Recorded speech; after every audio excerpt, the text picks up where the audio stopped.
Hey everyone, welcome back to our channel. If you're new here, please subscribe. I'd really love that. If you're returning, how you doing?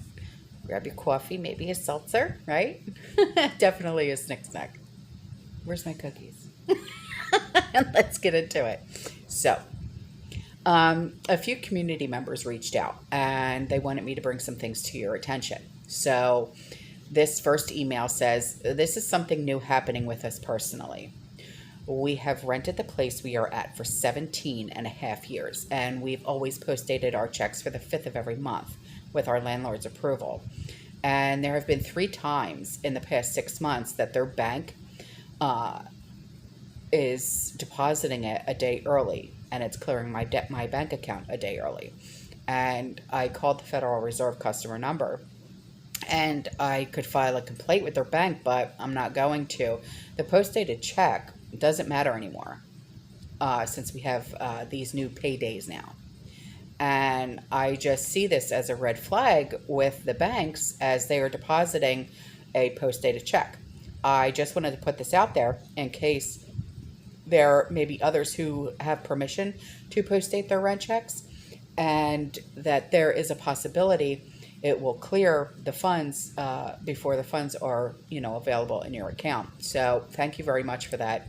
I do know that there are a lot of people going through this. Okay, so with this one now, this email, a community member wrote in. She said, I told you that my boyfriend was having trouble needing help to cash out his 401k. Yeah, she did. And she said everything is automated. He went to the factory that he used to work at to see if he can get help from HR. They could only let him speak to HR through a phone at the security desk. And his investments are handled by a third party, as most are. After 2 weeks of back and forth on the phone with this third party, he found out that it has been moved 3 times over the years. And in this time, the last 3 letters of his last name were dropped, which literally changed it to a completely different name. And 2 numbers of his Social Security number had been flip-flopped. She said he's still trying to fix this mess and needs his money now.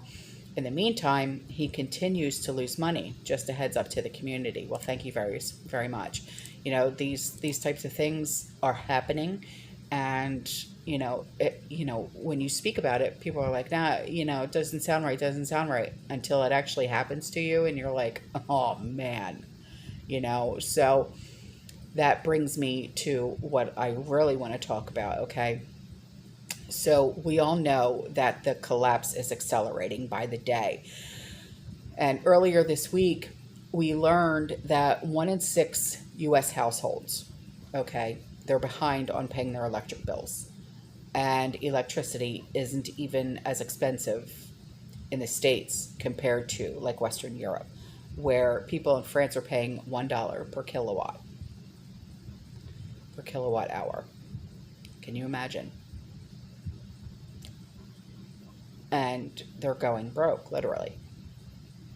And now we're learning that as many as 3.8 million American renters, they could face eviction in the next 2 months because they can't keep up with rent payments, which now is like on average $2,000 a month. And I know here in the Tampa Bay area, for a house smaller than mine, you're looking at $2,000 to $3,000 a month. And thanks to this disastrous economic policies of the potato regime that staged, the stuffing of mailboxes, if you know where I'm going with that, right?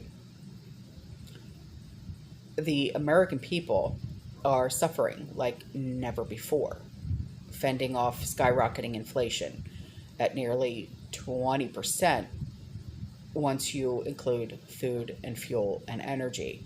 Rising food prices, we're all seeing it, right? Sky-high fuel prices. Diesel just went back up to over $5 a gallon. And the rent and housing is just totally unaffordable. But more and more Americans, it turns out, are going to have to choose between housing and food. Meaning millions of new people will be homeless and or starving before the year is over. All the while, Potato and the Democrats, they claim that the Republicans are the threat to democracy. You know what this is going to be like? What was it last year when the moratoriums ended and all those people became homeless? Okay, we're going to see that all over again. So, what genius idea do the Democrats propose to handle all these new millions of homeless people? I mean, although this sounds, absolutely incredible, it's totally true. Los Angeles lawmakers hope to force hotels to house the homeless. And LA City Council members, actually, they're blaming hotels for causing homelessness. How is it the hotels? How is it their fault? It's not. And they are therefore justifying forcing hotels to house the homeless people on a daily basis, even if the hotels don't want to. And, this is straight up communism on display. Straight up. And it's going to cause hotels to close down and get the hell out of Dodge, leave LA, leaving the city to fall into a shithole collapse. And that's always inevitable when leftists are in charge. So sooner or later, they destroy everything they touch. And just like with the CDC, with the Rona, and they declared that no homeowners or could evict renters, for failing to pay rent. And now LA city leaders are going to declare that hotels must give free room to homeless people that could be violent, drug addicts, criminals. Would you want that in your establishment? I mean, not all homeless people are like that, but the vast majority sure seem to be. I mean, in commercial hotels. Imagine going on vacation and booking your room, and you've got trash, mess. Oh, okay, imagine. So, I mean, remember, California is the same state that just banned new combustion engine cars beginning in 2035. And right now, they're telling electric vehicle owners to stop charging their vehicles from 4 to 9 p.m. Excuse me? What if that's the only time slot that you have available to be home and charge your car? So, and they're doing this because the power grid, it's going to fail. It's going to fail, and only 1% of the population owns electric vehicles. So what happens when 10% of the population owns electric vehicles? What happens when they finally push all of us over the edge to own these electric vehicles? Power grid's not going to last. It's going to fail miserably. So California's facing possible more blackouts, right? Rolling blackouts long before the significant percentage of its residents even own these cars, these electric cars. Much like Western Europe, California has chosen the route of economic suicide by dismantling its own energy infrastructure and condemning residents to a life without reliable energy, transportation, private property rights of any kind. I mean, if you own a hotel, it's now going to be commandeered by the state to house the homeless. And if you own a home, you could be forced to embrace squatters that don't pay rent. And if you own a small retail business, I hope you're ready to tolerate the theft while cops just stand there like this.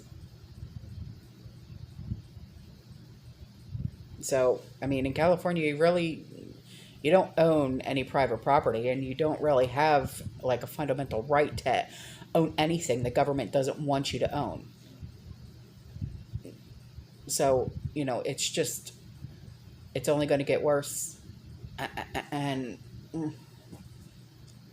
I talked to my dad the other day, and he's just like, you know, it's a good thing that Andrew and Jesse and the kids are there and stuff like that, you know, because it's, you know, and we get it done now, because it's only going to get to the point where, you know, every home in America, there's going to be more than one family living in that home. It's going to be a multi-family home in a single family home. You understand? Does that make sense? So, I mean, this is just, you know, I mean, I'm happy that my kids are home.